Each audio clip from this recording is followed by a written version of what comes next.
Y hoy Estados Unidos está abriendo nuevamente su embajada en La Habana. Nos acompaña a esta hora de la tarde el internacionalista Miguel Rodríguez Macay para conversar justamente acerca de este tema. Miguel, ¿cómo estás? Muy buenas tardes. Te saludo acá en Tacna, Fernando Rondinel. ¿Cuál es la importancia del hecho ocurrido el día de hoy en La Habana? Muy buenas tardes. Fernando, buenas tardes, y a través tuyo, los amigos de Tacna y de toda la patria. Fíjate, como muy bien has hecho el adelanto, evidentemente estamos frente a un nuevo acto histórico en los últimos 7 u 8 meses que se produce entre Estados Unidos y Cuba en este proceso sincerado de normalización de las relaciones bilaterales que comienzan de manera sustantiva y holgada a materializar seriamente este acercamiento a partir de la normalización del nivel diplomático. La diplomacia es por esencia el canal más idóneo, más ideal para que las relaciones entre estados puedan evidentemente alcanzar el nivel maximizado que se espera para estrechar los lazos. Y entonces la llegada pues de John Kerry esta mañana evidentemente representa la llegada de la diplomacia estadounidense después de 70 años y además culmina el proceso de formalización diplomática iniciado con la reapertura de la embajada de La Habana en Washington el 20 de julio, es decir, aquel pasado de 54 años, donde el presidente Eisenhower en 1961, aquel 3 de enero, estableció el rompimiento de relaciones diplomáticas, hoy es un asunto del pasado. Es verdad que no es que hayamos alcanzado ver en estos dos países una normalización absoluta, nada de eso. Sin embargo, creo que el camino está expedito en el nivel diplomático para que en adelante los asuntos pendientes que puedan tener y que evidentemente mantienen Estados Unidos y Cuba, como es el asunto del levantamiento del embargo, que es troncalmente el asunto más sensible, pueda abordarse, pero Fernando, ahora ya en una mesa de la diplomacia, de la negociación. Creo que el contexto evidentemente está en el lugar que corresponde, porque hay muchas otras cosas por delante que tendrán que sumar, pero la buena voluntad de las partes es importante y creo que el contexto se está logrando. Ahora, debe haber, se sabe que el Papa Francisco ha intervenido en este tema de lo que viene a ser la situación de buscar un entendimiento entre Obama y los Castro para llevar adelante la normalización de las relaciones, algo que ya ha ido fluyendo, ¿no es cierto?, en los últimos meses hasta llegar a este punto. ¿Qué debe venir a continuación? ¿Qué más se debe llevar adelante? ¿Qué otras acciones se deben presentar para tener una relación diplomática fluida? Fíjate, Fernando, en la referencia que haces al trabajo detenido en el secretismo de la diplomacia, y yo diría de la confidencialidad que corresponde del Papa Francisco, no olvidemos que John Kerry, que acaba de estar y todavía estará por alguna hora más en La Habana, ha sostenido un encuentro con el cardenal Jaime Lucas Ortega, que es uno de los personajes más influyentes que existe en Cuba, pero además recuerda que en pocas semanas el Papa Francisco estará visitando Cuba. Entonces, creo que el contexto es el más idóneo, pero es necesario que haya una voluntad manifiesta, porque hay todavía cosas que mantiene la relación polarizada. Por ejemplo, el día de ayer Fidel Castro, que ha cumplido 89 años, acaba de recordarle a Estados Unidos que por el efecto del bloqueo hay una deuda superior a los 100 mil millones de dólares. Y Washington no se ha quedado atrás y ha relevado que por las confiscaciones y las nacionalizaciones producto del sistema comunista inaugurado el 1 de enero del año 59,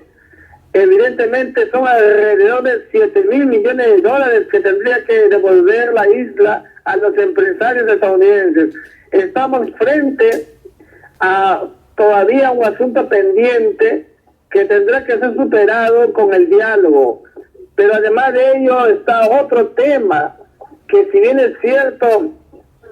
ha permitido que se avance en lo formal, sigue siendo un asunto duro, como es el tema de los derechos humanos, sobre el cual los republicanos en la casa, en el Capitolio, en Washington, estarán presionando para que el gobierno demócrata de Barack Obama exija de los hermanos Castro reglas, pruebas manifiestas de que se va a abordar de manera transversal uno de los asuntos más dislocados en los que en los 55 años había degenerado la revolución castrista, con una violentación sistemática de derechos humanos. Las encuestas dicen que la mayoría de norteamericanos están de acuerdo con la normalización de relaciones entre Estados Unidos y Cuba, pero también hay un ala dura que está representada por los antiguos cubanos en Miami y también por los de los republicanos, principalmente los vinculados al Tea Party. ¿Cómo crees que eso puede afectar a los demócratas, a las futuras elecciones y a la gestión sobre todo de Barack Obama? Fíjate, Fernando, creo que en lo que falta, en lo que resta del proceso de elecciones en Estados Unidos, que será un año o algo más, evidentemente este tramo es un tramo absolutamente político, es un tramo absolutamente con vista electoral, con cálculo electoral, y con un Congreso dominado por los republicanos. Seguramente van a continuar con esa posición recalcitrante, mayoritariamente de oposición a la normalización de las relaciones con Cuba, y esto tendría algún sentido de lógica, y no me estoy refiriendo sino a un asunto que tiene que ver con el cálculo político, y es que si acaso los republicanos coadyuvaran a la aprobación del desbloqueo, estarían sirviendo del plato, la mesa servida, a la candidata natural de los demócratas, que es Hillary Clinton, y seguramente eso no va a suceder. Por eso creo que el asunto de fondo ligado al desbloqueo será abordado por el gobierno que toque en Estados Unidos, sea republicano o demócrata, luego de las elecciones, porque finalmente se trata de un asunto de Estado que Estados Unidos tendrá que abordarlo desde esa perspectiva, toda vez que la relación geopolítica y geodinámica con Cuba evidentemente siempre ha sido importante. ¿Y hasta dónde crees que pueda dar la apertura cubana? ¿Se va a dar poco a poco o va a ser algo más inmediato de repente? Porque uno cuando visita Cuba encuentra una ciudad maravillosa, una ciudad hermosa, una sociedad muy organizada, muy culta también, pero no hay que negar que tiene una serie de limitaciones en sus libertades y acceso a tecnologías, y eso también es un tema que ha mantenido retrasado al gobierno de los Castro. Sí, efectivamente, creo que el perjuicio mayor lo ha sufrido una Cuba postrada, que mientras el eje del sistema internacional por la globalización nos pone con todo el nivel de tecnologías, Cuba permanece prácticamente en una etapa de enorme postración internacional. Y sin embargo, aun cuando no llega el desbloqueo total, ya están entrando las tarjetas de crédito a la isla, ya se usa, ¿no es cierto?, las tarjetas Visa y Mastercard en alguna medida, se está produciendo el ingreso de empresarios, pero todo esto se tiene que dar en un lapso progresivo. Mientras tanto, en el lado cubano, todavía están pertrechados en el sistema unitario y vertical el control y el manejo de las instituciones tutelares en La Habana, donde el Partido Comunista único ha tenido pues un dominio total con este monopolio del Estado, impidiendo que las gentes puedan expresar de manera libre su pensamiento y su opinión. El trabajo allí es, además de cultural, es además un asunto que tendrá que merecer el aliento, pero al mismo tiempo que el aliento, la paciencia, porque no va a ser fácil. Estamos hablando de generaciones con más de 5 o 6 décadas. Hay gente que ha envejecido con el régimen de Fidel Castro, y entonces, siendo una exigencia por parte del sistema internacional, o particularmente de Estados Unidos, Cuba no tendrá otro camino que abrir el escenario, abrir la cancha, para que puedan haber elecciones, para que la partidocracia pueda hacerse visible, para que los disidentes no continúen en esa condición de perseguidos o considerados mercenarios traidores. Creo que Cuba tiene que dar aliento para que progresivamente se produzca entre los dos países el verdadero camino que los acerque a la relación histórica que tuvieron antes de la revolución de Fidel Castro, Fulgencio Batista y el Che Guevara. Perfecto. Bueno, ahora la importancia de la visita del Papa Francisco va a ser medular también, porque no solamente va a llevar un mensaje a Cuba, sino que el mismo mensaje va a tener una réplica que entiendo, le puede favorecer a los republicanos por el paso que han dado por la opinión pública en Estados Unidos. Sí, yo creo que el Papa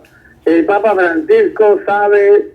perfectamente el frente interno en Cuba, como también en Estados Unidos, porque recuerda que antes de ir a la isla va a estar en Estados Unidos, y entonces evidentemente habrá un contexto, a mi juicio, inmejorable para afianzar la relación bilateral, pero también debe servir